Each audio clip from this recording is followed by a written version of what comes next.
If you haven't had the opportunity to watch episode 6 of Marvel's Daredevil, stop listening now. Major spoilers, here we go. Daredevil finds himself trapped in the fallout of Fisk's plan to take control of Hell's Kitchen. Benerick digs closer to the truth. So, I gotta give this one, man, a rating of 8 out of 10 stars.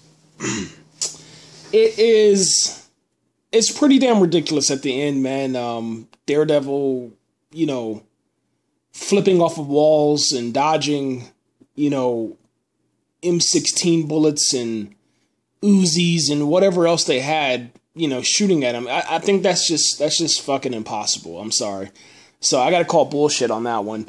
But as far as the episode itself, it's a really solid episode. I just think that it just got ridiculous, man. They had this Power Ranger flip. The dude, got handcuffed at the beginning of the episode because at the end of episode 5, we see the police have him surrounded. Episode 6, it starts off right from that point, and he gets handcuffed, and that's fine, man. But he does this flip that's literally probably 7 to 10 feet in the air, and then kicks this officer in the back of his head. It was just ridiculous, man. I'm sorry, man. I absolutely am a fan of Daredevil. But, if we're grounding stuff in reality, there's no way in hell that someone's going to kickflip, especially a fucking blind man. I'm sorry. It's just not going to happen, man. And I don't know. It's pretty cool because we finally understand that the way that he sees is like this world on fire, okay? So in episode 5, and I don't think I covered that in my last episode, but or episode review, but in episode 5, he sees the world as it's on fire. Literally, remember that one City of Ember, I think it was called? That's how Daredevil sees inside of this series on Netflix. But I don't think that he's able to see people holding and pulling the trigger and being able to dodge bullets and shit like that. I think that's just ridiculous, man. Ludicrous. All right. Anyway, we get to see Claire return in this episode again. We get to see her back at a location that kind of ties in every single character since episode 1. She works at a hospital. Ben knows the lady that she used to work for. The lady asks her, "Hey, what are you doing back here?" She says, "Well, I got into a car accident." And then after that, we find out that she doesn't even drive. And I guess that, the lady that she works for knows that she's lying. Ben actually investigates the police location, and he's still trying to solve the riddle of Fisk and all these other people that he's trying to solve, and especially the allied corruption inside the pension and all that stuff. He's the same guy that did all that stuff, but he's trying to get to the bottom of it. And we end up seeing how smart and how powerful Fisk really is. Kingpin has his hold on everything. He controls the cops, the mayors, the judges, every single thing that goes on in Hell's Kitchen. He's the reason why, and it's just pretty damn crazy, man. Daredevil is one step closer to getting closer to Fisk. Actually, Daredevil and Fisk actually talk on a radio together. That didn't really work out, and that's another reason why I gave it such a low rating of 8 out of 10 stars, because whenever someone uses a radio, we know how radios work in the real world, in real life. Just stop using them. Fucking forget radios. Get fucking cell phones. It's ridiculous. A radio, you have to press the button, talk, let go of the button, the other person can talk. If you hold the radio down the whole entire time, no one else is going to be able to do anything, okay?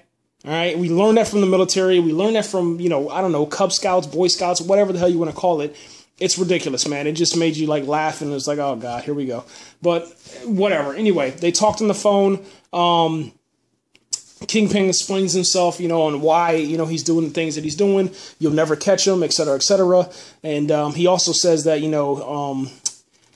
that Daredevil was pretty much like a child. He doesn't understand what he's dealing with, and he's going up against, monsters and demons and beasts of the wild that are probably, always going to be one step ahead of him. So he has to mature in order to get this big fish, man.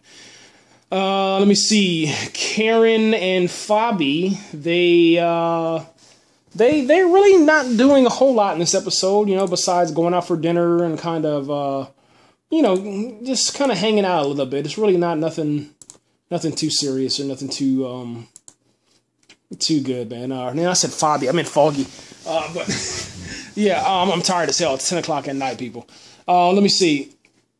we get to see a little bit more of some of the villains inside of this episode, and we get to see how they fear Fisk, man. That's why they don't say his name. So the Russian guy that his brother was killed in the episode number 5, we get to see him and Daredevil actually hang out together and try to survive this police takeover. You know, they're trying to actually kill Daredevil. Fisk sends all of his people in there, his police officers in there to kill him. They actually escape into the sewers, and then we hear a little bit from the Russian guy, and he lets him know that, you know, in order to try to stop this guy, the ultimate thing that's going to have to happen is that you're going to have to kill Fisk, man, you know, and you got to stop dancing around that. So I guess in the end, we'll see Kingpin die, man. That's what we're probably going to be looking forward to. I think that's it, man. I don't really want to talk anything else about the episode, man. I really did love the fighting and the action and stuff like that. The only thing that was bad is the damn flip, the radio, and then flipping from bullets, man. It's ridiculous, man. Anyway, guys, we're heading into episode 7 called Stick, and yeah, we'll review that bad boy. Comment, like, subscribe, and share, man, and yeah, that's it.